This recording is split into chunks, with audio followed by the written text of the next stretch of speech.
السلام عليكم ومرحبا بكم معايا اليوم في فيديو جديد وصفة جديدة. حبيت نقدم لكم هذا الطبق تاع المتوم، يعني طبق تقليدي.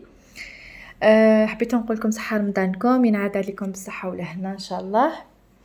بمناسبة هذا الشهر رمضان الكريم حبيت نقدم لكم هذا الطبق تقليدي اللي نعتمد عليه في اول يوم تاع رمضان.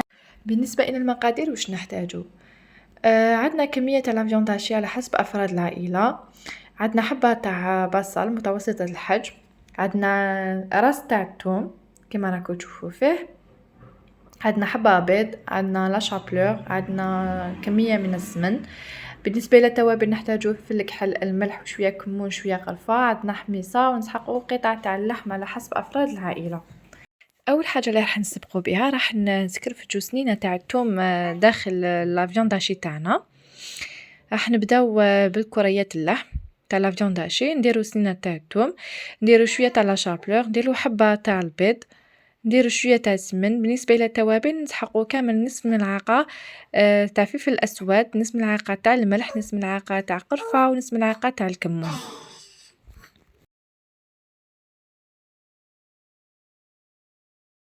كما قلت لكم ندي منهم كامل نصف ملعقه تاع التوابل. كاين اللي يديروا لها كمون، كاين اللي ما يديروا لهاش، انايا ندير لها لخاطرش هي صح وهي اللي راح تطلق لنا هذيك البنه.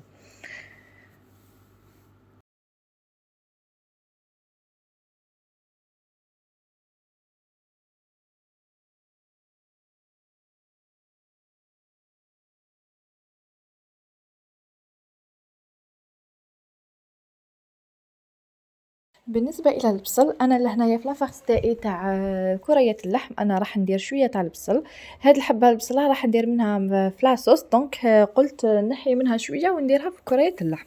صدقوني راح يجيكم بنين لو كان نزيدوا له شويه بصل. فوالا شوفوا انا لهنايا راني رحيته في الاشواغ مليح، رحوه رقيق باش ما يجيكمش هذوك دي مخصو كبار في لي بول تاعكم ومن بعد ما يجيكمش شابين. مام في لاصوص لازم تكون مرحيه بزاف الحبه تاع البصل باش مام لاصوص تاعكم راح تجيكم مليحه وشابه. كما راكم تشوفوا انا لهنايا زدت شويه البصل في الكريات اللحم تاوعي، وراح نضيف عليهم حبه تاع البيض. انا لهنايا فقست هذيك الحبه تاع البيض، راح نخلطها وندير بشويه باش نشوف على حساب على حساب القوام نتاعي اللي نحتاجو اكيد.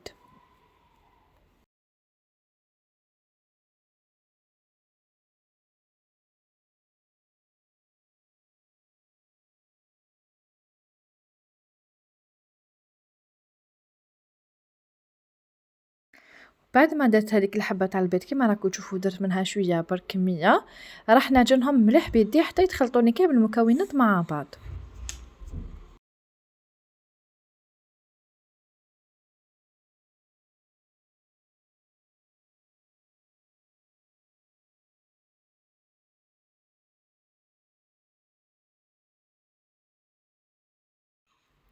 فوالا كي عجناها مليح وتخلطوا كامل المكونات مع بعض، انا رحت نكور فيهم الى كويرات ما صغيره ما كبيره، يعني مويا، ما ديروهاش بزاف كبار باسكو راح تجيكم شويه شامتين، راح يجيكم بزاف كبار ديبول، يعني صغروهم شويه.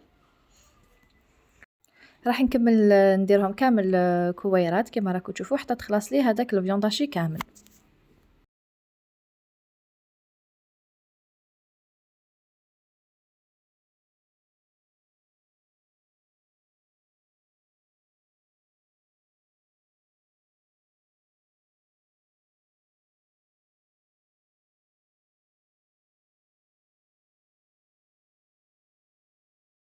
من بعد انا لهنا واش راح ندير، راح نجيب هذيك راس تاع الثوم، راح ندرسو كامل، وواش درت في التوابل تاع لا فيونداشي تاعي راح نعاودو في الدرسه اللي هي الملح، نص ملعقه صغيره تاع الملح، نص ملعقه صغيره تاع الفلفل الاسود، وشويه تاع القرفه، وشويه تاع الكمون، ونقعد ندرس فيهم كامل.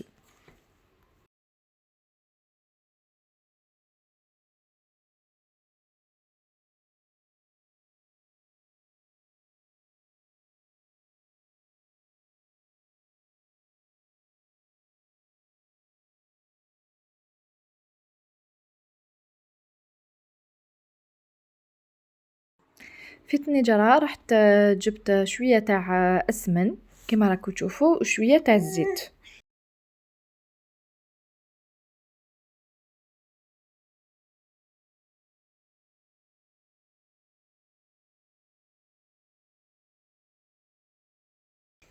راح أول حاجة راح نديروها راح نقليو هذاك القطع اللحم تاعنا. بالمناسبة حبيت نقول لكم سبب الغياب تاعي اللي مانيش ندير لكم بعض الوصفات هي التربية. كما راكم تسمعوا دوكا بنتي راهي دايره حالة، الله غالب ما قدرتش نديرهم بالاثنين، الله غالب يدي وحده ما تصفق. دونك كما تعرفوا الفيديو تاع اليوتيوب راح يدي وقت بزاف طويل وانا مع التربيه ما نقدرش. بالنسبه الى هاد الدرسه كي درستها شوفوا قعدت لي كما نقولوا دي مخ كبار تاع الثوم. انا لهنا واش رحت جبت الاشواغ تاعي اللي رحت فيه البصل، راح ندير فيه كامل هذيك الدرسه تاعي اللي درستها وراح نعاود لها المره الثانيه نعاود نرحيهم مع بعض.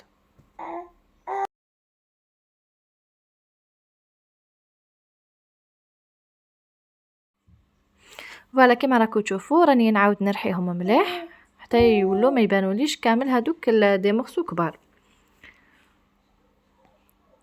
انا لهنا بعد ما تقلى لي شويه تاع اللحم تخلو شويه تاع طياب، راح نضيف هذاك البصل والثوم اللي كنا ديجا رحيناهم ونعاودو نخليهم يتقلاو مليح.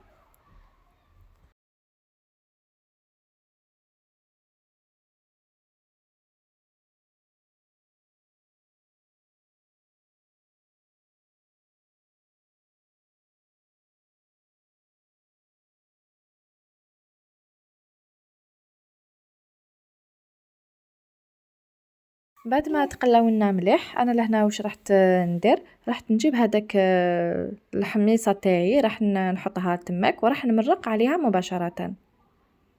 فوالا كما راكم تشوفوا يعني صوره راح تشرح نفسها. وما يهمش تحبوا تمرقوا بالماء سخون ولا تحبوا بارد، يعني من الاحسن الماء سخون باش يقعد لكم هذيك البنه. لهنا بعد ما غلينا كما راكم تشوفوا انا رحت نضيف ديبول تاعي تاع لا فيوند هاشي، على خاطرش انا اللحم اللي شريته هو لحم طياب، دونك راح نديرهم كيف يطيبوا. يعني اذا كان اللحم تاعكم طياب ما تخافوش عليه، جوست ما تغلي المرقه تاعكم بواحد 5 دقائق 10 دقائق مباشره روحوا ديروا ديبول تاعكم تاع لا فيوند هاشي وما تخافوش كامل.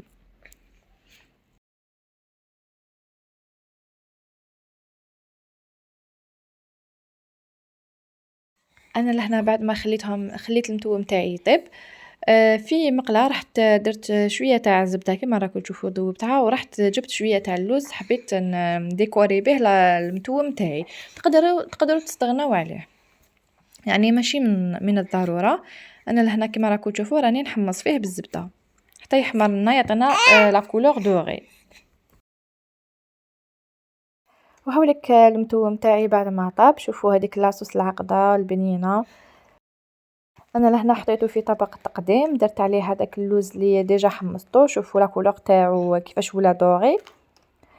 ضفت عليه ايضا شويه تاع المعدنوس، يعني تزيين يقعد اختياركم.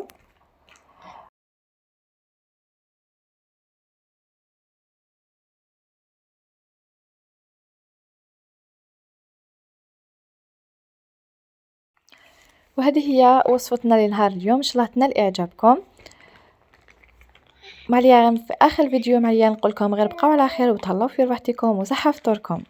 نلتقي في فيديوهات وصفات اخرى ان شاء الله.